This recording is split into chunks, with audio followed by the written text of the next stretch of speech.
Okay,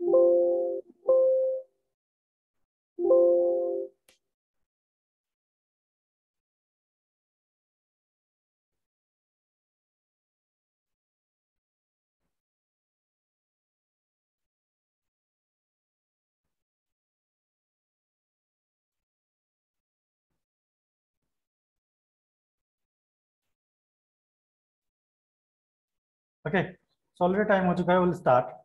so I think सबको screen share हो रहा है और आपको ऑडियो एंड वीडियो क्लियर है। अगर किसी को दिक्कत है तो आप बता सकते हैं कि सर किसी में दिक्कत है तो। सो हमने कल ऑलरेडी इंफॉर्मेशन टेक्नोलॉजी के लिए डेटा क्या है, इंफॉर्मेशन क्या है, कंप्यूटर क्या है, ये सारी चीज़ हम लोग ऑलरेडी पढ़ चुके थे। तो इंफॉर्मेशन टेक्नोलॉजी में आपका एग्जाम में सिलेबस क्या क्या है उसको थोड़ा गो थ्रू करते हैं। उसके बाद कुछ क्वेश्चंस करते हैं और फिर कुछ न्यू टॉपिक के लिए हम स्टार्ट करेंगे न्यू टॉपिक। सो इंफॉर्मेशन टेक्नोलॉजी का अंदर आपका सिलेबस क्या क्या आता है वो थोड़ा सा देख लेते हैं।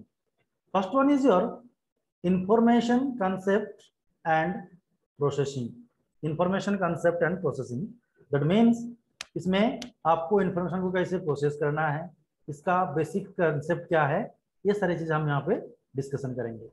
Next is your computer appreciation. So इस कंप्यूटर एप्रिसिएशन के अंदर आपको क्या है ना, आपको इंफॉर्मेशन कैसे रिट्राइव होता है, कहाँ पे स्टोर होता है, बीट क्या है, बाइट क्या है, मेमोरी का क्या काम है, ये सारे जितना भी डिटेल से हम इस जगह में कंप्यूटर एप्रिसिएशन में हम बात करेंगे। Next is your elements of computer processing system hardware CPU, यानी कि सेंट्रल प्रोसेसिंग यूनिट जो कल मैंने बताया था, इसका कंपोनेंट क्या क्या है, इसको प्रोसेस कैसे करवाते हैं, कहाँ पे कंट्रोल यूनिट रहता है, कहाँ पे एएलयू रहता है, उसका मेन फंक्शन क्या है, ये सारी चीज इसका अंदर आ जाएगा। पेरिफेरल्स, इसका जो भी input device, output device, motherboard, इसका बोसिस क्या होता है, ये सारे डिस्कशन यहाँ पे रहेगा। स्टोरेज मीडिया, यानी कि यहाँ पे बात करेंगे हम मेमोरी का, क्योंकि हम कोई भी चीज को याद रखते हैं तो हमारा ह्यूमन मेमोरी यूज करते हैं, सो कंप्यूटर भी उसका मेमोरी कुछ ना कुछ यूज करेगा। सॉफ्टवेयर, जैसे मैंने कल बताया था हार्डवेयर क्या होता है, सॉफ्टवेयर क्या होता है, वो सॉफ्टवेयर का डेफिनेशन, इसमें सॉफ्टवेयर एक्चुअल में क्या होता है, प्रोग्राम क्या होता है, इसमें डेटा क्या है, इंफॉर्मेशन क्या है, ये सारी चीज भी यहाँ पे देखेंगे। Next role and categories firmware and humanware, इसका different types of categories, role, वो सारी चीज हम यहाँ पे डिस्कस करेंगे। ओके, और क्या क्या है इसका अंदर, कंप्यूटर एंड कम्युनिकेशन। सो हम कैसे एक कंप्यूटर के साथ कम्युनिकेट कर सकते हैं, यानी कि हम कुछ लैंग्वेज में बात करेंगे, हिंदी, इंग्लिश, जो भी बात करते हैं, मराठी, उर्दू, जो भी बात करते हैं, उसको कंप्यूटर को कैसे समझ में आएगा, वो सबसे इंपॉर्टेंट बात है। मैं अभी हिंदी बोल रहा हूँ, आपको समझ में आ रहा है, मैं अभी इंग्लिश बोलूंगा, आपको समझ में नहीं आएगा, तो उसके लिए कैसे कम्युनिकेट करेंगे, वो यहाँ पे सारी चीज हम डिस्कशन कर सकते हैं, computer and communication. Then programming language classification. तो यहाँ पे हम बात करेंगे high level language, low level language, ये सब क्या होता है, इसके लिए कंपाइलर क्या है, इंटरप्रेटर क्या है, कैसे हम कंप्यूटर लैंग्वेज को समझ सकते हैं, ये सारी चीज हम इसका प्रोग्रामिंग लैंग्वेज क्लासिफिकेशन का हम पढ़ लेंगे। Next is your information technology application of India. आप इंफॉर्मेशन टेक्नोलॉजी का जो बात कर रहे हैं हम, इंडिया का ऊपर क्या क्या एप्लीकेशन हो सकता है विथ रियल टाइम एग्जाम्पल, यानी कि हम कहाँ कहाँ पे इस्तेमाल कर सकते हैं। Next is your representation of information, that means हमने जो इंफॉर्मेशन को बात कर रहे हैं, डेटा को कुछ कलेक्ट किया, उसको हम रिप्रेजेंट करेंगे कैसे, तो उसके लिए हमारे पास क्या है ना, इसके लिए हम लोगों को समझना पड़ेगा what is binary number system, यानी कि कंप्यूटर हमारा 0 एंड 1 समझता है, क्योंकि 0 मतलब ऑफ, 1 मतलब ऑन, तो इसको भी आपको पढ़ना पड़ेगा इन रिप्रेजेंटेशन ऑफ इंफॉर्मेशन में। नेक्स्ट इज योर कुछ बेसिक्स इलेक्ट्रॉनिक्स है, जैसे कि सेमीकंडक्टर हो गया, डायोड क्या है, ऑपरेशनल एम्पलीफायर क्या है, बाइपोलर जंक्शन क्या है, ट्रांजिस्टर। सो ये टोटल आपका जो भी मैंने स्लाइड 1 एंड स्लाइड 2 में दिखा रहा हूँ आपको, ये सारे चीज आपका इंफॉर्मेशन टेक्नोलॉजी के अंदर आएगा। और इस इंफॉर्मेशन टेक्नोलॉजी के अंदर आपको क्या करना पड़ेगा ना, ये सारे चीज डिटेल डिस्कशन कर सकते हैं, क्योंकि आपको अगर कंसेप्ट अच्छे से समझ में आ जाएगा तो आसानी से एग्जाम में आपको परफॉर्म कर सकते हैं, यानी कि अच्छे से आंसर इसका दे सकते हैं। तो जैसे कि मैंने पिछले क्लास में यानी कि स्टैंडर्ड क्लास में हमने कुछ डेफिनेशन देख रहे थे, डेटा इंफॉर्मेशन वगैरह वगैरह, तो उसका कुछ क्वेश्चंस, हम क्वेश्चंस अगर कोई पूछता है तो उसके लिए कैसे सोल्यूशन करेंगे।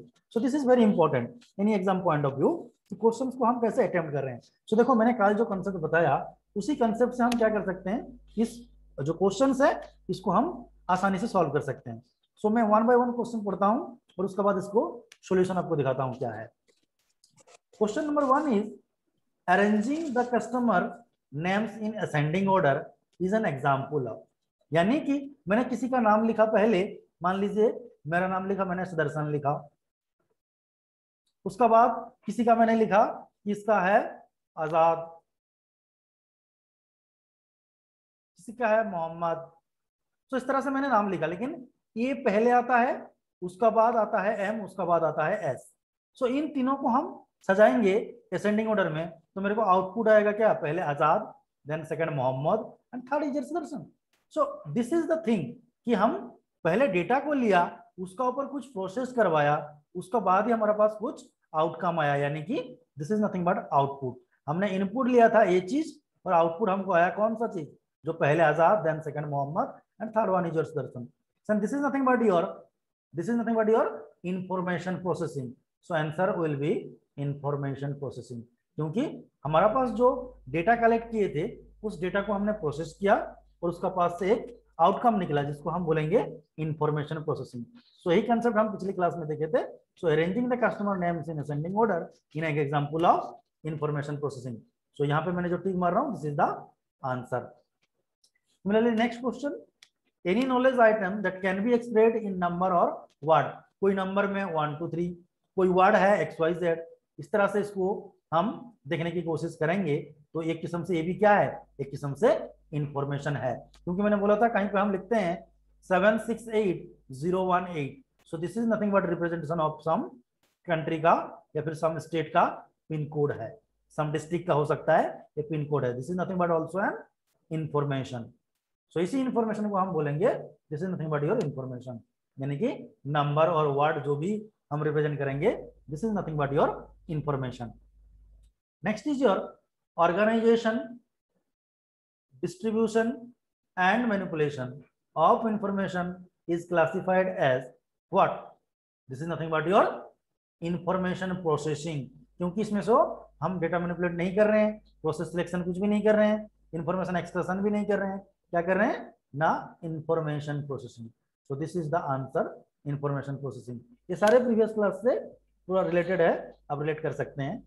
Next is your equipment and programs used to process raw data. तो यहाँ पे मैंने रो डेटा मतलब डेटा का आपको डेफिनेशन दिया था, into the information are term as, so इसको हमने बोला था क्या, इंफॉर्मेशन टेक्नोलॉजी, क्योंकि मैंने बोला था जो रो डेटा होता है उसका ऊपर प्रोसेस करके आप इंफॉर्मेशन इकट्ठा करते हो, तो उसका और एक नाम क्या है, इंफॉर्मेशन टेक्नोलॉजी। इसी को ही तो हमको देखना है कि आगे जाके इस इंफॉर्मेशन टेक्नोलॉजी का काम किस तरह से आ सकता है, यानी कि what is the importance of information technology in case of any real time example, any real life scenario, वो हम देखेंगे in case of your information technology.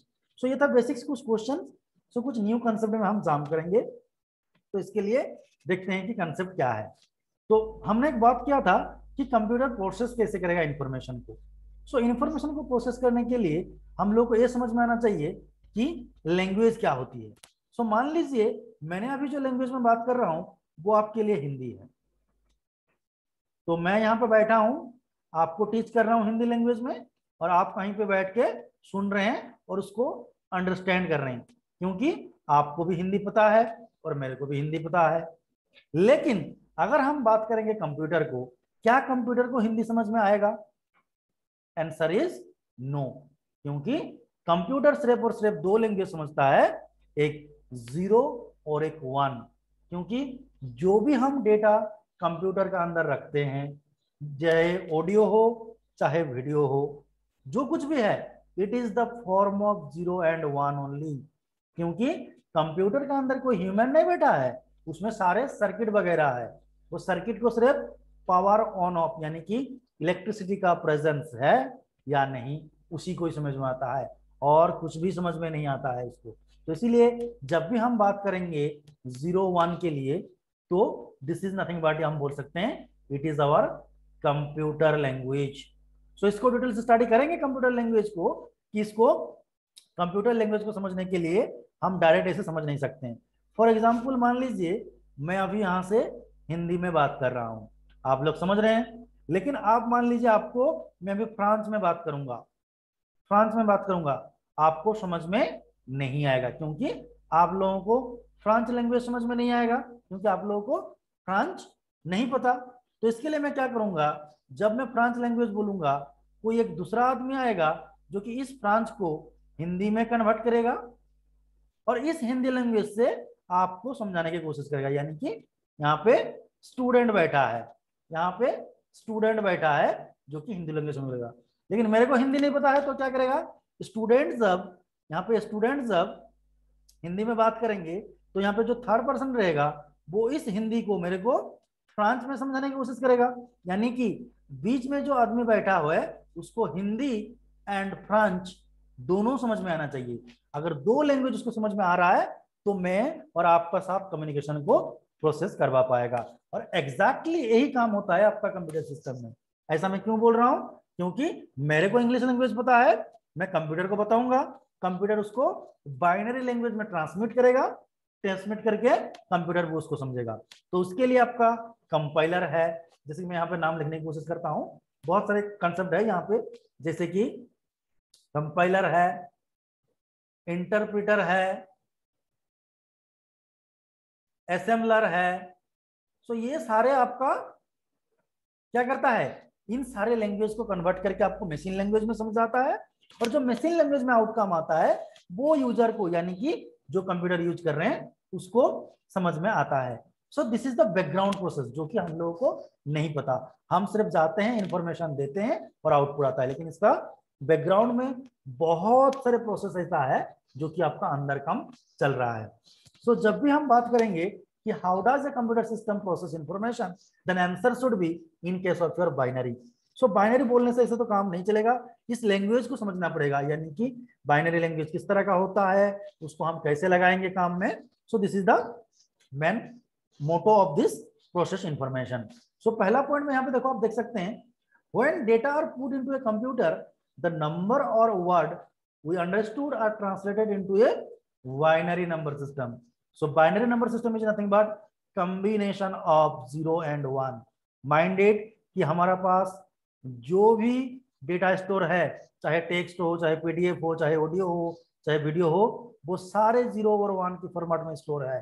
क्योंकि फॉर एग्जांपल अगर आपका कोई ए को रिप्रेजेंट करना है तो इसके लिए कंप्यूटर समझता है दिस इज 1010, कहीं पे बी लिखना है आपको दिस इज 1011, और वो कैसे आ रहा है इसका भी हम प्रोसीजर बताएंगे कि इस तरह को किस तरह से वो सॉल्व कर सकते हैं। सो इस तरह का कुछ कोड वर्ड यूज करते हैं आपको लैंग्वेज को समझने, क्योंकि ये कंप्यूटर समझता है और ये ह्यूमन समझता है।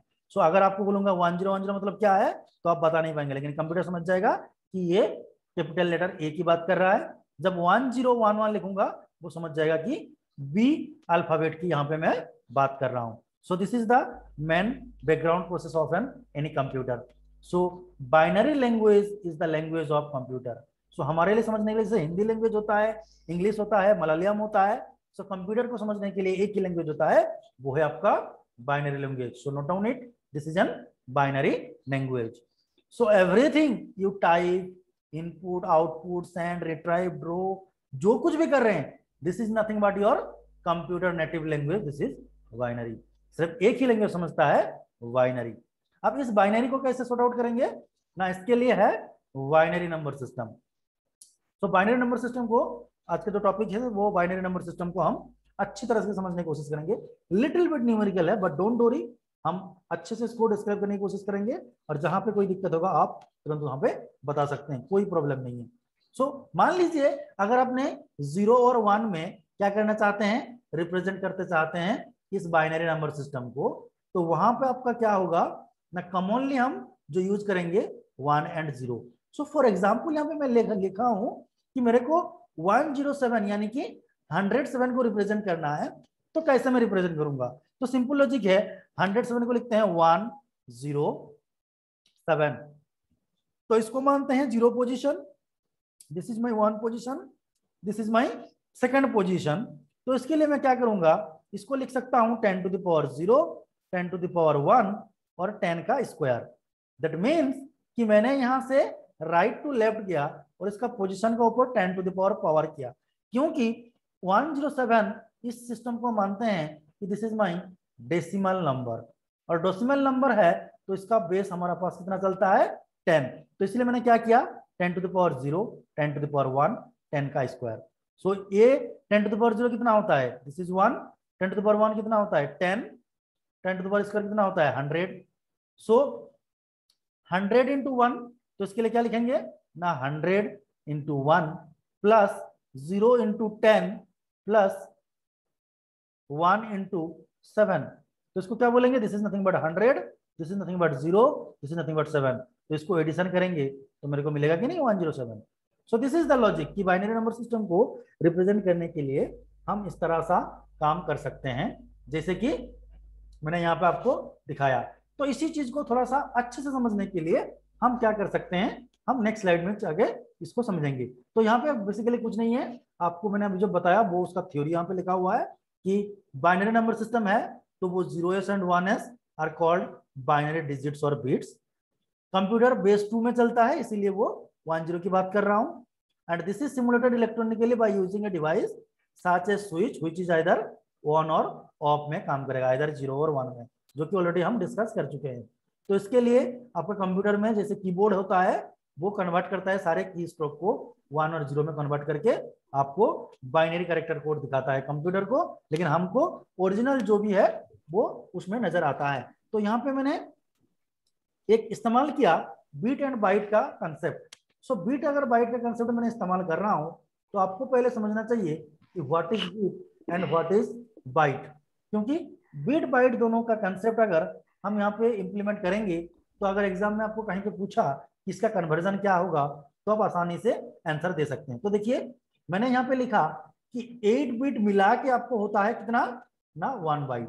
दैट मीन्स इसको मैं घुमा के भी लिख सकता हूं कि 1 byte is nothing but 8 bits. So ये कंप्यूटर सिस्टम में 0 और जो 1 होता है इसको हम 2 बिट मानेंगे, 0 1 बिट एंड 1 इज 1 बिट। तो इसको हम बोलते हैं this is nothing but bit. तो अगर आपको एक बाइट यानी कि this is nothing but your unit, तो अगर एक यूनिट करना है, एक बाइट करना है तो आपको 8 बिट लिखना पड़ेगा। फॉर एग्जांपल अगर मैं लिखूंगा 1001 0101, so this is nothing but your 8 bit. So 8 bit को हम क्या बोलेंगे इकट्ठा, this is nothing but your 1 byte. So 8 bit को मिलाएंगे एक साथ तो वो बनता है कितना 1 बाइट। सिमिलरली मैंने यहाँ पे लिखा अगर 1024 बाइट आपके पास है तो इसके लिए हम क्या लिख सकते हैं, this is nothing but your 1 kilobyte, this is nothing but your 1 kilobyte. Okay, next is your 1024 kilobyte is nothing but 1 megabyte. Similarly 1024 megabyte is equal to 1 gigabyte. तो यहां से आई थिंक आपको मतलब समझ में आ रहा है कि इस तरह से क्या हम किलोबाइट मेगाबाइट गीगाबाइट में कैसे कन्वर्ट कर रहे हैं। सो देखिए मैं उसको उल्टा करके लिख सकता हूँ 1 byte is equal to 8 bit. Similarly 1 kilobyte is equal to 1024 bit, byte not bit, this is byte, क्योंकि यहाँ पे बाइट बिट में खराब होता है। अगर आपको पूछा गया कि 1 KB is equal to how much bit, then answer should be how much 1024 into 8 हो जाएगा, क्योंकि मल्टीप्लाइड बाय 8 करेंगे तो वो बिट में कन्वर्ट होगा बिकॉज़ ऑफ 1 बाइट। हाँ, सो क्योंकि 1 byte is equal to 8 bit तो 1020 byte is equal to 1024 into 8 bit. Similarly अगर मैं बोलूंगा 1 MB is equal to how much, ना 1 MB इज इक्वल टू यहाँ पे लिखा हुआ है 1024 कितना MB किलोबाइट, किलोबाइट MB है तो यहाँ पे केबी। KB। सो इस KB को अगर मैं बोलूंगा फिर से बाइट में बीट में करो तो फिर मल्टीप्लाइड बाय 8 हो जाएगा। Similarly 1 terabyte is equal to 1 gigabyte. तो यहां से आपको एक चीज देखने के लिए मिल रहा है कि अगर मैंने सबसे छोटी यूनिट का बात करता हूं, सबसे छोटी से छोटी बिट, तो this is nothing but your bit. Bit उससे बड़ी क्या होता है ना बाइट, बाइट उससे बड़ा क्या होता है ना kilobyte, then megabyte, megabyte, then gigabyte, gigabyte, then terabyte. Terabyte. लेकिन इसका बीच में और एक यूनिट है जिसको हम बोलते हैं nibble, NIBBLE। Nibble is nothing but 4 bits. 4 bits 4 bits. 4 bit is equal to 1 nibble. Nibble. So इसका बीच में और एक आ सकता है जिसको हम यहाँ पे लिख सकते हैं 1 निबल। ऐसा क्यों? क्योंकि 4 बिट को जब लिखा जाता है तो जो बीसीडी नंबर आता है उसमें हम दिखाएंगे कि बीसीडी नंबर में ये कैसा काम कर सकता है निबल। सो सबसे छोटा यूनिट पूछेगा तो बिट, बड़ी यूनिट टेराबाइट। और आई थिंक इसको अगर आप आसानी से याद रख सकते हैं, कोई दिक्कत नहीं होगा, तो सारे कन्वर्जन आपको जो भी एग्जाम में पूछेगा वो आसानी से कर सकते हैं। सो अभी तो हमने बीट और बाइट का कंसेप्ट जो है वो समझ चुके हैं, तो यहाँ पे सिर्फ उसका डेफिनेशन मैंने लिखा हूं। सो बीट, जो बीट लिखता हूं ना बीट, तो इसका फुल फॉर्म होता है binary digit. Binary digit. Binary digit. So ये जनरली आपका नंबर सिस्टम में काम करता है। इंफॉर्मेशन स्मॉलेस्ट यूनिट होता है बीट के लिए, जो कि कंप्यूटर में काम करवाने के लिए लगाते हैं। और in order to make this bit useful they are combined into bytes of information. So byte is nothing but combination of bits that represent one character, और एक्चुअली ये byte is usually compose of 8 bits. So मैंने जो अभी mathematically दिखाया वो आपको यहाँ पे थियोरेटिकली लिखा हुआ है। लेकिन क्वेश्चन यहाँ पे जो था कि हम किसी नंबर को रिप्रेजेंट कैसे करेंगे। मैं यहाँ पे लिखूंगा ना 157, बट ये कंप्यूटर कैसे रिकॉग्नाइज करेगा कि 157 है, क्योंकि कंप्यूटर को तो समझ में आएगा कुछ 0101 में। तो उसके लिए हम लोग को जानना पड़ेगा कि इसका कन्वर्जन क्या होता है, हम कैसे कन्वर्जन करेंगे 157 डेसिमल नंबर टू बाइनरी। तो इसके लिए मैं क्या करूंगा, आपको एक एग्जाम्पल उठाता हूं और दिखाता हूं हम रियल लाइफ में जो मैथमेटिक्स करते हैं वो कैसे काम करता है, और उसको मैपिंग करवाएंगे हमारा कंप्यूटर सिस्टम में। फॉर एग्जाम्पल मान लीजिए मैंने एक नंबर लिखने की कोशिश किया यहाँ पे 239.625। तो ये आप सबको पता है कि सर एक डेसिमल नंबर है, एक डेसिमल नंबर है जो कि लेस देन 240 है, मतलब 240 से थोड़ा सा कम 239.625। अब इसको कंप्यूटर सिस्टम में रिप्रेजेंट कैसे करेंगे, क्योंकि वो तो 01 समझता है। सो इसको अगर कन्वर्जन सीख लेंगे तो हमको पता चलेगा कि हम कैसे इसको कन्वर्जन कर सकते हैं। सो देखिए, अगर इसको मैं लिखना चाहूंगा ऐसे 239.6.02.005, तो इसको क्या करेंगे, हम अभी एडिशन करेंगे। अब इसको मेरे को क्या करना है, एडिशन करना है।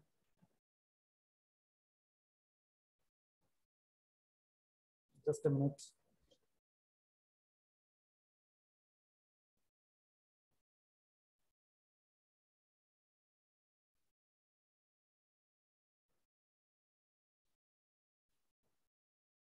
तो इसको क्या करना है, मेरे को एडिशन करना है। सो एडिशन करेंगे तो कितना होगा, वही 239.625 आएगा कि नहीं, क्योंकि this is 200, this is 200, this is 30, this is 9, this is nothing but 239, और ये तो इसको जोड़ेंगे भी तो 0.625, फिर दोनों को जोड़ेंगे तो आपको आंसर कितना आ जाएगा 239.625। आप यहाँ पे मेरे को क्वेश्चन पूछ सकते हैं, सर आपने जो रिप्रेजेंटेशन इसको दिखाया ऐसे मन का हिसाब से आप कैसे लिख दिया, मतलब क्या प्रोसीजर है। बिल्कुल बताऊंगा कि कैसे इसको लिखा हूं मैं। मेरा पास नंबर था क्या 239.625। सो दिस इज माय नंबर। तो मैंने यहां से क्या किया, राइट टू लेफ्ट इसको काउंटिंग करने की स्टार्ट किया, क्योंकि मैंने जब 1000 लिखता हूं तो क्या बोलता हूं, this is my 0 position, this is my 1, this is my second, this is my third, इसलिए बोलता हूं कि यहाँ पे 1000 लिखा हुआ है। तो यहाँ पे मैंने राइट से काउंटिंग कर रहा हूँ 0 1 2 3। तो यहाँ पे मैंने इसको कितना लिखा 10 to the power 0, 10 to the power 1, 10 to the power 2, क्योंकि this is 0 position, this is 1 position, this is 2 position, और ये डेसिमल चल रहा है, मतलब डेसिमल में हम मानते हैं नंबर 10 होती है, इसलिए 10 to the power 0, 10 to the power 1, 10 का पावर स्क्वायर। अब देखो यहाँ पे OA असाइन कर दिया मैंने, तो इसका साथ इसको मल्टीप्लाई करेंगे, इसका साथ इसको मल्टीप्लाई करेंगे, इसका साथ इसको मल्टीप्लाई करेंगे। सो 2 into 10 का square, this is nothing but 200, yes और no. Similarly 3 into 10 to the power 1 मतलब कितना 30। Similarly 9 into 10 to the power 0 मतलब 9 into 1, दिस इज 9। तो वही तो मैंने यहाँ पे लिखा था 239। अब आया पॉइंट का बाद। सो पॉइंट का बाद अगर मैंने यहाँ पे लिखने की कोशिश करूंगा 10 to the power 0, 10 to the power 1, 10 का स्क्वायर, ये हमारा पास काम नहीं करेगा, क्योंकि यहाँ पे पॉइंट के बाद जो नंबर होता है उसको हम क्या करेंगे ना 10 to the power -1, 10 to the power -2, 10 to the power -3। यहाँ पे 0 से स्टार्ट नहीं हुआ, क्योंकि यहाँ पे पॉइंट बैठा हुआ है, इसका फिर right left to right calculate करेंगे, ना कि लेफ्ट टू राइट। तो देखो इसको वही करेंगे तो कितना होगा, 6/10 प्लस 2/100 प्लस 5/1000। सो इसको भी करेंगे तो कितना होगा, दिस इज 0.6, दिस इज 0.02 और दिस इज 0.005। वही तो मैंने यहाँ पे लिखा हूँ 0.6, 0.02, 0.005। सो this is nothing but your 0.625।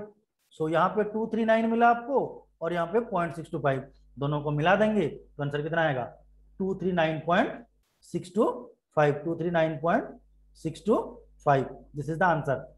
So I think आपको कैसे ये काम कर रहा है आपको समझ में आ रहा है। लेकिन मेरे को अभी क्या है कि इसमें बाइनरी में मेरे को इसको निकालना है, लेकिन निकालूंगा कैसे, तो उसके लिए हम लोगों को कुछ डिवाइडेशन मेथड चाहिए। डिवाइडेशन मेथड यानी कि डेसिमल है, मतलब कितना 10 चल रहा है, तो ठीक है, इसी 10 को हम क्या करेंगे, अभी 10 के लिए मान लीजिए यहाँ पे 239 था, सो इस 239 को हम क्या करेंगे, 10 से डिवाइड मारेंगे। सो 10 2 जा 20, रिमाइंडर इज 3, रिमाइंडर इज 3।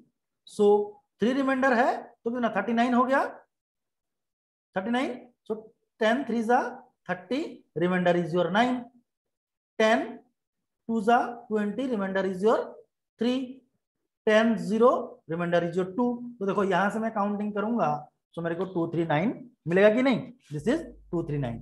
अब 0.625 जो था इसको अलग अलग करने के लिए क्या करूंगा ना, मैं मल्टीप्लाई करूंगा। मल्टीप्लाई कैसे, 10 से मल्टीप्लाई करूंगा तो कितना होगा 6250। यहाँ पे 3 पॉइंट है तो यहाँ पे मैं क्या करूंगा 6.250, तो इसको मैं 6 को उठा दूंगा, बचेगा कौन 0.250, मल्टीप्लाइड बाय 10 करेंगे तो कितना होगा 2500। तो यहाँ पे पॉइंट लगेगा तो इसको भी बॉक्स कर लेंगे, इंटू 10 करेंगे तो कितना होगा 5.000, तो यहाँ पे भी इसको 5 को कर लेंगे। तो यहाँ से इसको काउंटिंग करेंगे तो 625 और यहाँ से 239, तो मेरे को जो आंसर था 239.625 वो मेरे को मिल चुका है।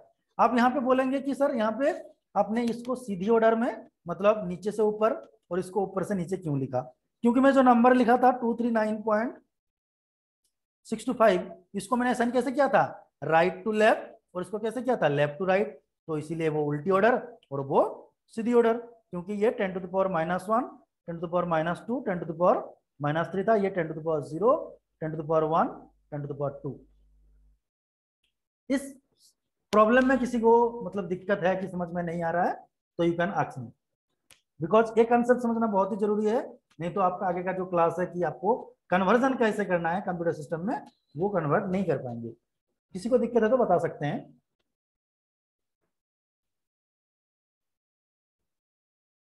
Okay, so I think no response from, so I think आपको सारी चीज समझ में आ रहा है, एज्यूम कर रहा हूं। सो इसको हम क्या करेंगे ना, नेक्स्ट में इसको हम देखेंगे कि बेसिक टर्म्स क्या है। तो मैंने अभी जो बात किया था तो उसमें दो चीज का बात कर रहा था, एक तो है आपका बेस और दूसरा है आपका डिजिट। क्यों ऐसा बात कर रहा था बेस डिजिट, क्योंकि मैंने यहाँ पे जो नंबर लिखा था 239.625, तो ये कितना डेसिमल में बोला था, सो 10। सो यहाँ पे याद रखना जो 10 है जो नीचे लिखते हैं इसको हम कहते हैं this is nothing but your base, और यहाँ पे जो नंबर लिखा हुआ है this is nothing but your digit. So यहाँ पे बेस कितना है ना 10, डिजिट कितना है ना 2 3 9 6 2 5, अलग अलग डिजिट अलग अलग होता है। सो बेस का डेफिनेशन क्या है कि total number of digit supported by number system. So कितना नंबर सपोर्ट करता है वो बन जाता है बेस। सो डेसिमल नंबर में हम क्या क्या लिख सकते हैं 0 to 9, और 0 to 9 काउंटिंग कितना होता है 0 1 2 3 4 5 6 7 8 9, तो 1 2 3 4 5 6 7 8 9 10, इसका टोटल काउंटिंग कितना होता है 10। सो इसलिए 0 to 9 डेसिमल में है तो इसका मतलब क्या है ना बेस 10 है। अगर बेस 10 है तो मेरा डिजिट कितना रहेगा ना 0 से लेके 9 का बीच में। और देखो यहाँ पे जो भी डिजिट है 2 3 9 6 2 5, ये सारे 0 to 9 का अंदर है कि नहीं, ऑब्वियसली आपका 0 to 9 का अंदर है। लेकिन डिजिट क्या कहता है ना, डिजिट का definition reminder generated when divided by the base. Reminder मतलब जब किसी नंबर को हम डिवाइड करते हैं जो रिमाइंडर आता है वो बन जाता है डिजिट। और इसका देखो ब्यूटी एग्जाम्पल का, क्योंकि 239 था और इसको 10 से डिवाइड मारा था, तो अभी मैंने क्या बोला था, 10 2 जा 10 3 जा रिमाइंडर 9, 10 2 जा रिमाइंडर 3, 10 0 रिमाइंडर 2। तो इसलिए तो मेरे को 2 3 9 मिला था, तो नंबर को हमने क्या किया था ना, इस बेस से डिवाइड किया, तो मेरे को 239 मिला। तो यहाँ पे डिवीजन भी बिल्कुल सही है। रिमाइंडर जनरेटेड बाय, इसमें लैंग्वेज गलत है, reminder generated point divided by the base. So number को जब हम बेस से डिवाइड मारते हैं, जो डिजिट निकल के आता है वो हो जाएगा आपका डिजिट। और बेस क्या है ना, इसमें 0 to 9 कौन सा सपोर्ट कर रहा है, तो इसके लिए बेस हो जाएगा 10। सो आई थिंक इतना तक आपका कंसेप्ट क्लियर हो चुका है। स्टिल देन किसी को प्रॉब्लम है तो बता सकते हैं। सो आई थिंक आपका अभी जो मीट का जो है वो अभी खत्म होने वाला है, ज्यादा टाइम नहीं है, मेरे को दिखा रहे हैं 5 मिनट्स का आसपास। सो यहाँ पे और कुछ भी कंसेप्ट है, जैसे कि टेबल में कैसे बेस और डिजिट को करेंगे, इसका कन्वर्जन कैसे करेंगे, इसका कुछ सॉल्यूशन क्वेश्चन आंसर करेंगे, इसका इसका रूल्स क्या है, उसका आगे इसको कैसे सॉल्व कर सकते हैं 10 to x x to x। सो ये सारे रूल और प्रोसीजर नेक्स्ट क्लास में स्टार्ट करेंगे, क्योंकि अभी स्टार्ट करेंगे तो खत्म नहीं होगा, ऑलरेडी 4 to 5 मिनट्स है मैक्सिमम। सो इतना तक आपको किसी को डाउट है तो अभी टाइम में पूछ सकते हैं, या फिर नेक्स्ट क्लास में आप एक बार गो थ्रू कर लीजिएगा। अगर कोई दिक्कत है तो मेरे को नेक्स्ट क्लास भी पूछ सकते हैं। और स्टिल देन कुछ डाउट है, कुछ क्वेरी है तो अभी पूछो, टाइम है अभी भी 2-3 मिनट का है time.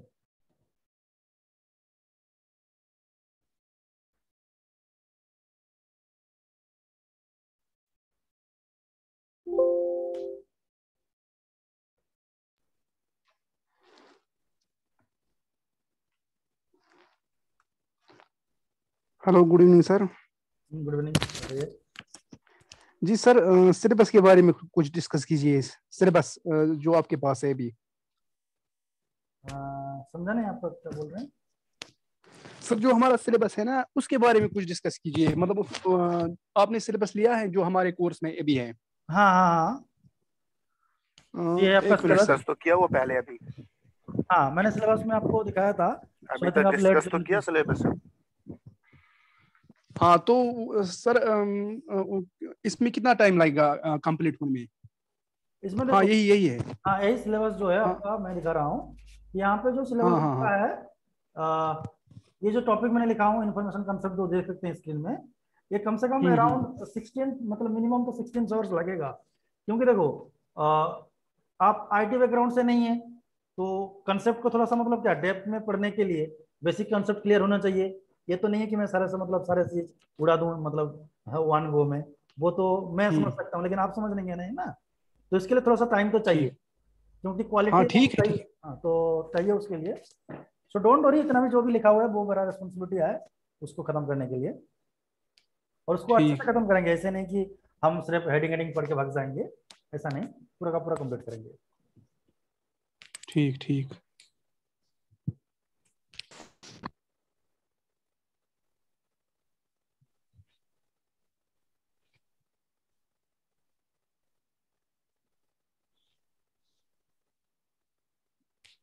Okay, so I think ये मीटिंग खत्म होने वाला है, so will stop and will meet in next class.